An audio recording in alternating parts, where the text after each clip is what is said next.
आज mind clean करण्यासाठी एक इंटरेस्टिंग ॲक्टिव्हिटी बघूयात. तुमच्या घरातल्या कचऱ्याच्या मदतीने तुमच्या मनातला कचरा साफ करूयात. फ्रेंड्स, जेव्हा तुम्ही घरातील कचरा बाहेर टाकतात तेव्हा तो कुठे जाईल, कोण घेऊन जाईल याचा विचार तुम्ही करतात का? नाही. तुम्ही फक्त तो तुमच्या घरातून दूर करतात आणि घर हलकं स्वच्छ करतात, राईट? तर मग तुमचे निगेटिव्ह विचारही तसेच आहेत, कचऱ्यासारखे. Fear, anxiety, worries, over thinking, छातीत साठलेली कटुता. जेव्हा आतील एखादी भावना विषासारखी वाटू लागते ना, तर तिला जपून ठेवू नका. तिला रिपीटेडली मनात प्ले करू नका. तिला हृदयात जागा देऊ नका. तिला हळुवारपणे बाहेर फेका. त्यासाठी आजपासून एक छोटा सराव सुरू करा, एक ॲक्टिव्हिटी सुरू करा. रोज जसे तुम्ही घरातून कचरा बाहेर टाकतात ना, तसेच त्याला तुमच्या मन स्वच्छ करण्याच्या प्रक्रियेशी जोडा. म्हणजे काय?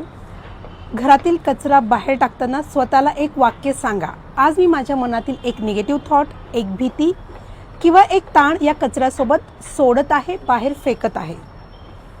फ्रेंड्स, जाणीवपूर्वक सोडण्याचा हा छोटासा सराव हळूहळू तुमचं मन हलकं, स्वच्छ आणि मुक्त करेल. मनाला हील करून आनंदी लाईफ जगायची असेल ना, तर मला फॉलो करा. कारण हीलिंग ही प्रोसेस आहे, मॅजिक नाही. आजची ॲक्टिव्हिटी जर तुम्हाला आवडली असेल तर कमेंट करा, लाईक इट आणि आज कचऱ्यासोबत काय फेकणार आहात तेही सांगा. Lots of love and see you. Bye.